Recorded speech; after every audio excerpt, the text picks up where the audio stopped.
Big TV ఆధ్యాత్మిక ప్రేక్షకులకు నమస్కారం. జూలై మాసంలో ద్వాదశ రాశుల వారికి ఏ విధంగా ఉండబోతుందో తెలియజేయడానికి మనతో ఉన్నారు ప్రముఖ జ్యోతిష్యులు బ్రహ్మశ్రీ నందిమట్ల శ్రీహరి శర్మ గారు. వారిని అడిగి మరిన్ని వివరాలు తెలుసుకుందాం. నమస్తే గురుగారు. వాగర్థావివ సంపృక్తౌ వాగర్థ ప్రతిపత్తయే జగతః పితరౌ వందే పార్వతీ పరమేశ్వరౌ. సదాశివసమారంభాం శంకరాచార్య మధ్యమాం అస్మదాచార్య పర్యంతం వందే గురుపరంపరాం. ఆదిత్యాయ చ సోమాయ మంగళాయ బుధాయ చ గురుశుక్రశనిభ్యశ్చ రాహవే కేతవే నమః. శృంగేరి పీఠాధిపతులు కంచి పీఠాధిపతులకి నమస్కారాలు తెలియజేసుకుంటూ కార్యక్రమాన్ని ప్రారంభిద్దాం. గురువుగారు, మేషరాశి వారికి ఈ జూలై మాసంలో ఏ విధంగా ఉండబోతుందో వివరిస్తారా?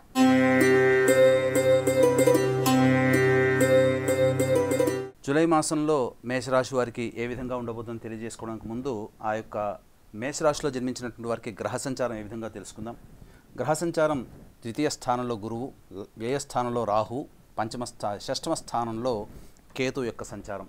అలాగే రాష్ట్రాధిపతి అయినటువంటి కుజుడు 12వ తారీఖు వరకు మేషరాశిలో, తర్వాత ద్వితీయ స్థానంలో సంచారం ఈ నెల మొత్తం కూడా. అలాగే శుక్రుడు 6వ తారీఖు నుంచి కర్కాటక రాశిలోకి, రవి 16వ తారీఖు నుంచి, బుధుడు 19వ తారీఖు నుంచి కర్కాటక రాశిలో ప్రవేశం చేస్తారు. కాబట్టి వెరసి ఈ యొక్క మేషరాశి వారికి లాభస్థానంలో శని వక్రీకరించి ఉండడం చూసుకున్నట్లయితే గ్రహాలన్నీ కూడాను అనుకూలమైనటువంటి యోగదాయకమైనటువంటి పరిస్థితిని ఇస్తాయని చెప్పవచ్చు.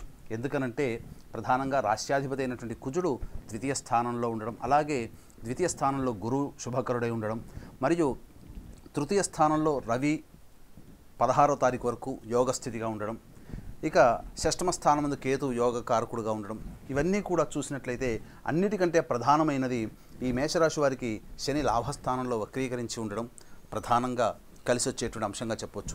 దీని యొక్క ప్రభావాన్ని అనుసరించి యోగదాయకమైనటువంటి పరిస్థితి ఈ మేషరాశి వారికి ఉంటుందని చెప్పవచ్చు.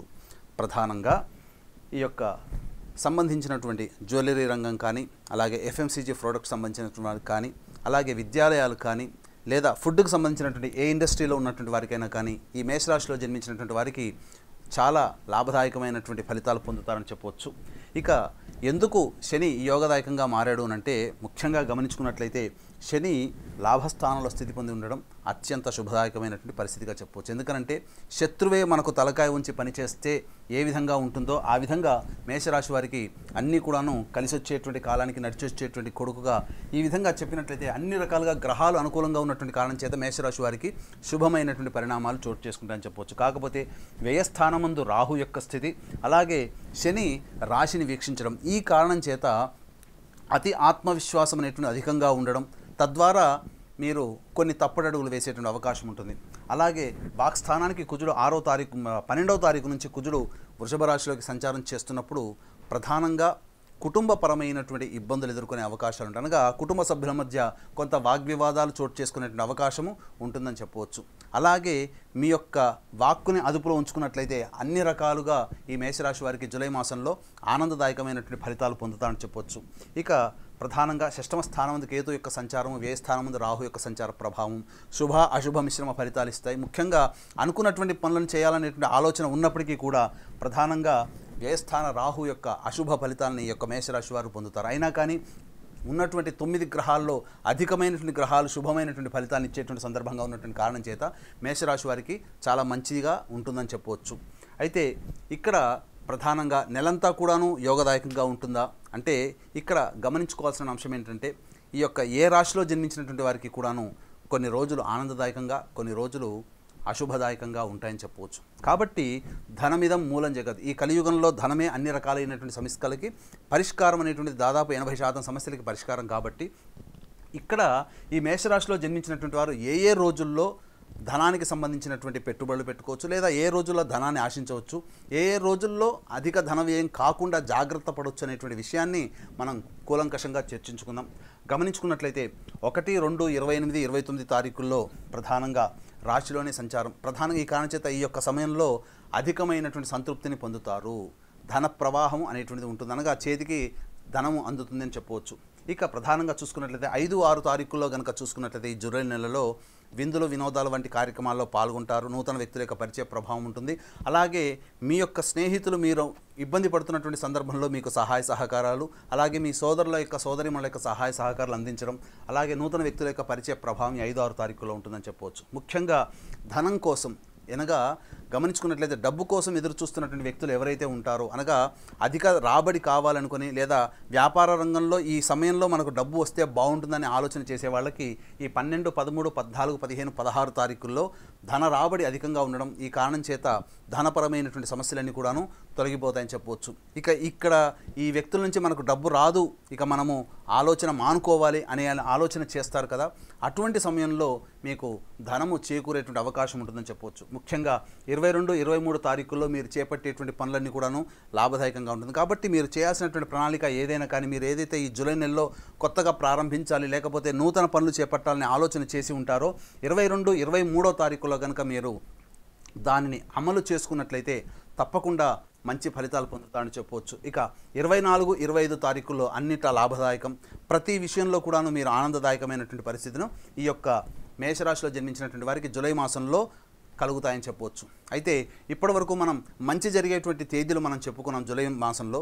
అలాగే చెడు జరిగేటువంటి సంఘటనలు, దాని నుంచి ఎలా బయటపడాలనేటువంటి విషయం కూడా మనం తెలుసుకుందాం. ముఖ్యంగా ఏ రోజుల్లో జాగ్రత్తలు పాటించాలి, ధనపరమైనటువంటి విషయాలు కావచ్చు, కుటుంబపరమైనటువంటి విషయాలు కావచ్చు, అలాగే ముఖ్యంగా మీరు ఏదైనా పని అనుకున్నప్పుడు ఆ పని కొన్ని సంఘటనల వల్ల మనకు వ్యతిరేకమైనటువంటి ఫలితాలు వస్తాయి. కాబట్టి ఏ సమయంలో మనం పనులు చేపట్టకూడదు అనేటువంటి విషయాన్ని మనం ఈ యొక్క జూలై మాసంలో మేషరాశిలో జన్మించిన వారికి తెలుసుకుందాం. ముఖ్యంగా 3, 4, 30, 31 తారీఖుల్లో ధన వ్యయం అధికంగా ఉంటుంది. మీకు కుటుంబ సభ్యుల వల్ల కలహములు కానీ లేకపోతే తెలిసినటువంటి వారితో వాగ్వివాదాలు చోటు చేసుకోవడం కానీ ఈ 3, 4, 30, 31 తారీఖుల్లో ఉంటుందని చెప్పవచ్చు. ఇక 7, 8, 9 తారీఖుల్లో ప్రధానంగా మీరు వాహనాన్ని నడిపేటప్పుడు జాగ్రత్తలు పాటించాలి. పరధ్యాసగా ఉండి ఏదో ఆలోచిస్తూ మీరు ఆ సమయం గడిపేటువంటి అవకాశం ఉంటుంది. ఇక 10, 11 తారీఖుల్లో మీరు ఏదైతే ఆలోచనలు చేస్తారో అమలుకి సాధ్యం కానటువంటి విధంగా మీ యొక్క మనసు గోచరమవుతుంది. ఒక ఆందోళనకరమైనటువంటి పరిస్థితిలో ఈ 10, 11 తారీఖుల్లో ఉంటారని చెప్పవచ్చు. ఇక 17వ తారీఖు, 18వ తారీఖు, 26వ తారీఖు, 27వ తారీఖుల్లో అధిక ధన వ్యయం అయ్యేటువంటి అవకాశాలు ఈ మేషరాశిలో జన్మించినటువంటి వారికి జూలై మాసంలో ఉంటుంది. కాబట్టి జాగ్రత్తలు పాటించండి. ఈ 17, 18, 26, 27 తారీఖుల్లో మీరు ఎటువంటి ధనానికి సంబంధించినటువంటి పనులు చేపట్టకూడదు, అంటే ఖర్చు అయ్యేటువంటి పనులని మీరు చేసుకోకూడదు. కాబట్టి మానసికమైనటువంటి ప్రశాంతత లోపిస్తుంది, ఎక్కువగా ఆందోళనతో కలిగి ఉంటారు. కాబట్టి జాగ్రత్తలు పాటించండి. ఇక 19, 20, 21 తారీఖుల్లో ప్రధానంగా గమనించాల్సిన అంశం ఏంటంటే సంతానంతో విరోధములు వచ్చేటువంటి అవకాశం ఉంటుంది. కావున సంతానంతో వాగ్వివాదాలు చేసుకోకూడదు. అలాగే సంతానపరమైనటువంటి చిక్కులు ఎదురవుతాయి. ముఖ్యంగా వివాహమై సంతానం కోసం ఎదురు చూసేటువంటి దంపతులు ఈ 19, 20, 21 తారీఖుల్లో సంతాన సంబంధించినటువంటి ప్రయత్నాలు మానుకోండి. ఎందుకనంటే ఆ సమయంలో ఏర్పడినటువంటి గర్భధారణ ప్రభావం వలన మీకు శత్రువుగా మారేటువంటి సంతానం కలిగే అవకాశం ఉంటుంది. కాబట్టి జాగ్రత్తలు పాటించండి.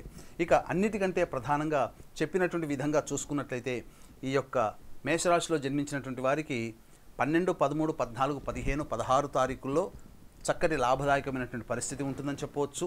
24, 25 తారీఖుల్లో సమయానికి ధనం అందుబాటులో ఉంటుంది. ఇక 17, 18, 26, 27 తారీఖుల్లో ధన వ్యయం అధికంగా ఉంటుంది. కాబట్టి జాగ్రత్తలు పాటించండి. మానసికమైన ప్రశాంతత మీరు మానసికమైనటువంటి ప్రశాంతత కోసం దైవానుగ్రహాన్ని పొందే ప్రయత్నం చేయండి. ఏది ఏమైనప్పటికీ కూడాను 12వ తారీఖు నుంచి మీ యొక్క వాక్కుని అదుపులో ఉంచుకున్నట్లయితే చాలా మటుకు ఈ జూలై మాసంలో మేషరాశి వారికి సంబంధించి వచ్చేటువంటి సమస్యలన్నీ కూడాను తొలగించుకోవచ్చు అని చెప్పవచ్చు. ఏది ఏమైనప్పటికీ కూడాను గ్రహాల యొక్క అనుగ్రహం సంపూర్ణంగా ఉండడం, కొద్దిపాటి చికాకులు అనేటువంటి యొక్క మేషరాశి వారికి ఉంటాయి. కాబట్టి జాగ్రత్తలు పాటించండి. అన్ని రకాలుగా యోగదాయకంగా ఉంటుందని చెప్పవచ్చు. ఏది ఏమైనప్పటికీ కూడా మానవ సంకల్పం కంటే దైవ సంకల్పం కూడా అధికంగా ఉంటుంది. కాబట్టి దైవానుగ్రహం కోసం పరితపించాలి. ప్రతి మానవుడికి కూడాను దైవానుగ్రహం అనేటువంటిది కావాలి. కాబట్టి దైవ అనుగ్రహం కోసం మీరు చేసేటువంటి ప్రయత్నాలు కూడా చేసుకోవచ్చు. అనగా ఎలాంటి పరిహారాలు పాటించాలో తెలుసుకుందాం. ఈ నెల 21వ తారీఖు రోజున గురు పౌర్ణమి. కాబట్టి కాళహస్తి క్షేత్రంలో గురు పౌర్ణమి సందర్భంగా మా పీఠమాధ్వర్యంలో దక్షిణామూర్తి మరియు సరస్వతి హోమాలు విద్యార్థుల కోసం ప్రత్యేకించి, అలాగే వివాహము, ఉద్యోగము, సంతానము, అనారోగ్య సమస్యల నివారణకు సంబంధించి 18 రకాల హోమాదులతో పాటు రాహుకేతుల పూజ మరియు వృషభ, మిథున, కర్కాటక, సింహత్తుల, వృశ్చిక, మకర, కుంభమీన రాశిలో జన్మించినటువంటి వారికి దోష పరిహారార్థమై శనీశ్వర హోమం, అఘోర పాశుపతి మంత్ర హోమాలు గురు పౌర్ణమి సందర్భంగా మా పీఠం ఆధ్వర్యంలో జరుగుతాయి. గురువుగారు, మేషరాశిలో జన్మించిన వారికి సమస్యలు వచ్చినప్పుడు ఎటువంటి పరిహారం చేయాలో వివరిస్తారా? ఇక్కడ ప్రధానంగా మేషరాశిలో జన్మించినటువంటి వారు ప్రతిరోజు అనగా జంట నాగుపాముల విగ్రహం ఉన్నటువంటి రావి చెట్టు చుట్టూ ప్రతిరోజు శం శరవణ భవాయ నమః అంటూ 27 ప్రదక్షిణలు చేసి సుబ్రహ్మణ్య స్వామి దేవాలయంలో ఆవు పాలు, ఆవు నెయ్యి, తేనె ఈ మూడిటితో అభిషేకం జరిపించి చెలివిడి నైవేద్యంగా పెట్టండి. ఇక ప్రతిరోజు కూడా మానసాదేవి స్తోత్రాన్ని మీరు 8 మార్లు పఠించండి. ఈ విధంగా ఒక 11 రోజుల పాటు, జూలై మాసం ప్రారంభమైనప్పటి నుంచి ఎప్పుడైనా కానీ మీ యొక్క మంచి రోజు చూసుకొని 11 రోజుల పాటు చేయండి. తప్పకుండా ఈ జూలై నెలలో వచ్చేటువంటి సమస్యలన్నీ కూడాను పరిష్కారం అవుతాయని చెప్పడంలో ఏమాత్రం సందేహం లేదు.